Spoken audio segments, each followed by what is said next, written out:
नमस्कार, नवभारत टाइम्स की चुनावी यात्रा में अब हम पहुंच गए हैं बाड़मेर। बाड़मेर एक सीमावर्ती जिला भी है राजस्थान का, और यहाँ पे गर्मी में तापमान जो है 50 से 51 डिग्री तक भी चला जाता है। अभी भी चिलचिलाती धूप है, इसलिए मैंने काला चश्मा पहन लिया है। काला चश्मा इसलिए भी पहन रहा है क्योंकि इस बार जो मुद्दे हैं वो कुछ पिछले चुनावों से अलग हैं। यहाँ पे एक जातिगत समीकरण बैठ रहा है जिसमें एक नया हीरो उभर के आ रहा है। लगभग यहाँ के लोग उसको हीरो कहते हैं, रविंद्र भाटी का फैक्टर यहाँ पे आया है। पहले जो दो उम्मीदवार हैं, कांग्रेस से उमेदराम चौधरी और बीजेपी से जो है कैलाश चौधरी, तो कुल मिला के चुनावी माहौल यहाँ पे बाकी जो जिले राजस्थान के बाकी जो लोकसभा सीटें हैं उससे कुछ अलग है, कुछ तगड़ा है, और जिसका भी इंडिया में भी नाम हो रहा है। पहले तो हम आपको बता दें कि हम बाड़मेर जिले के पचपदरा गाँव में हैं। गाँव मतलब अब ये कस्बा बन गया है क्योंकि यहाँ पे रिफाइनरी आ चुकी हैं। तो रिफाइनरी आने के बाद क्या हालात बदले हैं, पहले यहाँ पे क्या होता था, यहाँ पे नमक का बहुत बड़ा कारोबार होता था और उसके पीछे भी एक स्टोरी है। तो उस स्टोरी को हम पहले जान लेते हैं, क्या है ये स्टोरी। तो भाई, नमक के कारोबार की आप एक स्टोरी बता रहे थे जिसमें आपने बताया था कि माताजी का आशीर्वाद मिला था, तो वो क्या है, हल्के से हमारे दर्शकों को बताइए। छोटे हमारे इधर आपका नाम बताइए सबसे पहले। मेरा नाम नितेश खारवाल है, मैं पचपुरा के निवासी हूँ। ओके। अपना इधर एक माताजी का मंदिर है, हाँ। रिपेयरनी के पास में, जो आज से करीबन बहुत 800 सालों से या कम से कम 900 सालों से एक मंदिर था जिसमें हमारे एक झांझा जी सम्मान करके थे, ठीक है ना। तो झांझा जी सम्मान को एक सपने में ना माँ ने एक वरदान दिया था, ठीक है ना, कि तुम इधर, जैसे कि वो खड्डा है ना हमारे माता जी के मंदिर के पीछे बैक साइड में खड्डा बना हुआ है, तो उधर से वो मूर्ति तो देवी प्रकट हुई, एक सामरा एक आशापुरा है, ठीक है ना। तो उन दोनों देवी ने वरदान दिया था। तो जब इधर अंग्रेजों का पूरा हुकूमत पूरी अंग्रेजों की थी, ठीक है ना, तो उस टाइम देवी का जो वरदान था ना, तो पूरा जैसे कि उन्होंने वरदान में ऐसा मांगा था कि भाई हमको ऐसे चीज दो कि कोई हमसे कुछ छीन नहीं पाए। तो एक ऐसी चीज दिया था जैसे कि उसको बोलते हैं व्हाइट नमक। व्हाइट नमक के वजह से तो वो हमारे लिए वो चांदी, एक तरीका की व्हाइट चांदी। तो इसमें पूरा रिपेयरनी के जो आजू बाजू है ना, ये जितना भी जमीन वगैरह है, जो ये भारत सरकार ने हमको पूरी की पूरी लीज पे जमीन दी हुई थी। कम से कम इसके रिपेयरनी में हमारी 151 खाने भी गई पूरी खारवाल समाज की, और 12,000 बीघा जमीन रिपेयरनी के पास में। अभी तक हमें उस चीज का कोई मुआवजा वगैरह अभी तक नहीं मिला है। ठीक है, हाँ। तो एक मुआवजा क्या मुद्दा है यहाँ पे लोगों के लिए? मुआवजा भी मुद्दा है। सबसे बड़ी बात यहाँ जो नेताओं ने पहले की थी, जैसे 15-20 साल से इनको वोट देते हैं। आपका नाम बताइए। मेरा नाम मनोज सिंह है। मैं यही पचपदरा के पास विदरलई गांव के वहाँ का निवासी। मेन मुद्दा जो है वो युवाओं के रोजगार का है।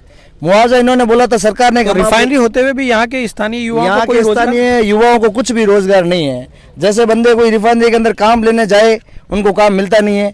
एक जाति का बाहुल्य है। बंदे कोई बोले मुझे काम चाहिए तो उसके लिए क्या डिजायर चाहिए कि डिजायर क्या, यहाँ नेता जो अपन लोग या जो नेता है उनको या MP हो MLA हो उनके पास जाए डिजायर के लिए, आप हमारे कास्ट से आते नहीं, हम आपको काम नहीं देंगे।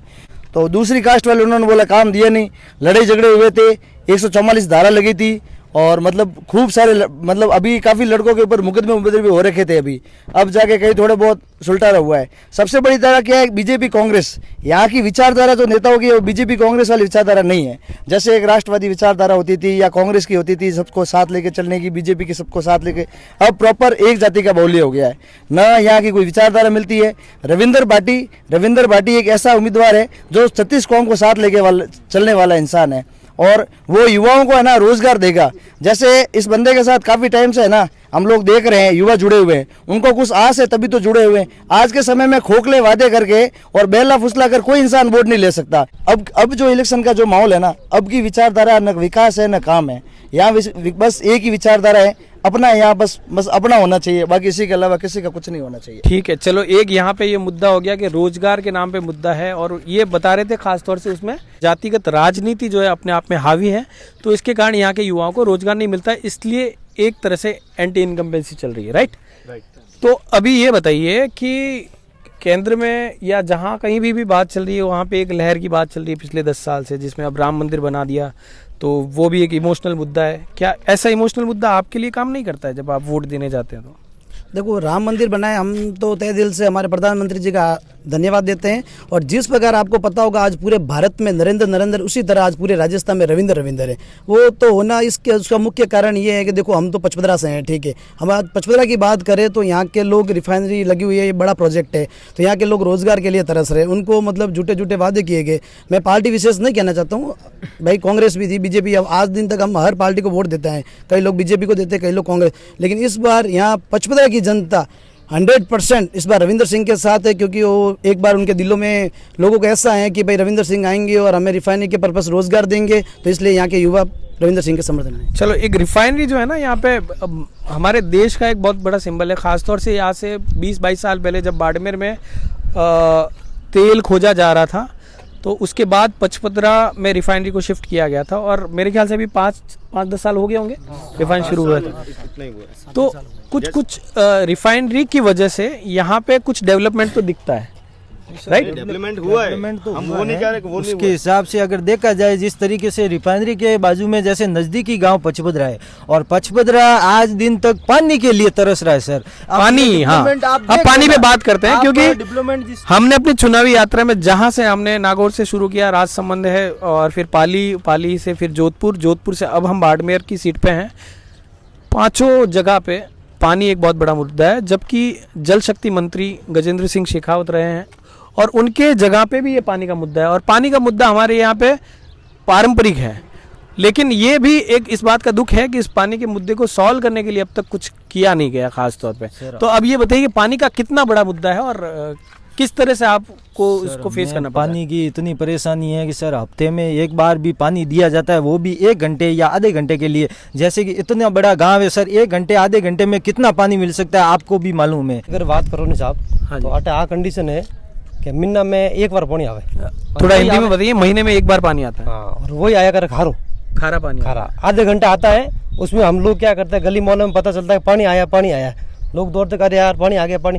जब तक नली डालते करते हैं तब तक तो पानी सूर्य मंत्र घुस। अब मीठे पानी के लिए तो फिर लोग कॉल करते हैं, तो साहब मीठा पानी हाँ के सब अगले महीने आएगा, अगले महीने कॉल करे उसके अगले महीने तो आएगा। मीठा पानी कहाँ से आता है वैसे? मीठा पानी आता ही नहीं, सब लोग टंकियाँ नमा के जो तालाब वगैरह होते हैं वहाँ से लाते हैं हम लोग, और वहाँ से पानी पीते तो हैं। ट्रेडिशनली आप जो तालाब वगैरह से जो मीठा पानी, बारिश का जो जमा पानी है, उसको ही फिल्टर करके यार उसी हाँ, काम चलाते फिल्टर तो हम कौन सा हमको औकात है कोई फिल्टर करा दी तो जैसा आता है वैसा पीते हैं लोग, और उसी की वजह से बीमारियां वगैरह हो रही हैं, क्योंकि पानी ऐसा ही है तो क्या करेंगे। हैं। तो आपके जो लोकल प्रत्याशी अभी जो खड़े हैं, कैलाश जी हो, चाहे उमेदराम जी हो, चाहे रविंद्र पाटिल हो, तो उस पे पानी की कभी बात हुई है कि पानी के लिए वो क्या करेंगे? कुछ उन्होंने बताया, दिशा निर्देश दिया है कि पानी के लिए उनकी क्या स्ट्रेटेजी रहेगी, पानी के लिए क्या प्लान रहेगा? पानी के लिए सबको बताया गया है, लेकिन वही जैसे चुनाव आते हैं तो बोलते हैं हाँ बिल्कुल अब चुनाव खत्म होने दो, आपके पानी के सबसे पहले सॉल्यूशन पानी का करेंगे। लेकिन वही वापस 5 साल होते हैं। हमने बीजेपी को भी देखा और कांग्रेस को देखा, 5 साल बीजेपी ने भी निकाले, 5 साल कांग्रेस ने। इसलिए इस बार लोग रविंद्र सिंह को इसलिए चुन रहे हैं क्योंकि सबसे बड़ी समस्या पानी की है। पानी इधर महीने में एक बार आता है, वो भी खारा पानी आता है। अब खारा पानी ऐसा तो है नहीं लोग पी सकते हैं, कि पीने के लिए तो हमेशा सबको मीठे पानी की जरूरत होती है। मीठा पानी यहाँ लोग बार बार से टंकी मंगवा रहे, टंकी पैसे देके टंकी आज एक टंकी की रेट है 1200 रुपये। अब हर व्यक्ति की इतनी इनकम नहीं है कि वो 1200 रुपये टंकी डलवा के अपना पानी पी सके, तो इसके लिए सबसे बड़ी समस्या पानी की है। और इस पानी की समस्या को लेकर हम रविंद्र सिंह भाटी को चुनना चाहते हैं। ओके, तो यहाँ की जनता का ये एक मुद्दा है, और उस मुद्दे को भी जब ये मतदान करने जाएंगे तो उनके जहन में बात रहेगी, चीज़ रहेगी कि भाई पानी के मुद्दे पे भी आपके दिमाग में रहेगा, जातिगत मुद्दा आपके दिमाग पे रहेगा। अब मुझे ये बताइए कि अभी मतलब सब जगह लगभग 1-to-1 मुकाबला चलता है, लेकिन यहाँ पे त्रिकोणीय टाइप का मुकाबला है। आप इसके त्रिकोणीय मानते हैं? कोई त्रिकोण नहीं है। तो मुकाबला किसके बीच में है? एक तरफा हमारा रविंद्र पाटिल जीतेगा, और जो टक्कर है वो मान सकते हैं उमेदराम जी बेनीवाल के साथ है उनकी। क्यों बीजेपी ने तो वैसे भी है ना, जो हम वीडियो वगैरह देख रहे हैं वो बोल रहे हैं कि हम लोग तो वैसे भी गठबंधन साथ में आ ही रहे उनके। जो यहाँ पहले गाड़ियाँ दौड़ती थी, अब उमेदराम जी के नाम से गाड़ियाँ दौड़नी शुरू हो गई, और जो कार्यकर्ता हैं वो भी लगभग सेम ही है। 1 घंटे पहले इनके साथ मिलते हैं, आधे घंटे पहले इनके साथ मिलते हैं। हाँ जरूर ये जो गाँव की है, जो पुराने जैसे बीजेपी के साथ कार्यकर्ता जुड़े हुए हैं वो मेहनत कर रहे हैं, लेकिन वो मेहनत कर रहे हैं वो सिर्फ बीजेपी और नरेंद्र मोदी के सिंबल के नाम पे, कार्यकर्ता के नाम पे जैसे यहाँ देखे तो वो उस तौर पे मेहनत नहीं कर रहे। यहाँ पे रविंद्र पाटिल जिस सिंबल से चुनाव लड़ रहे हैं वो है एप्पल का सिंबल। तो ये हाथ से जो इस बार 4 जून को यहाँ की जनता एप्पल खाएगी या फूल थामेगी, ये तो आने वाला वक्त ही बताएगा। मैं दामोदर व्यास, नवभारत टाइम्स से।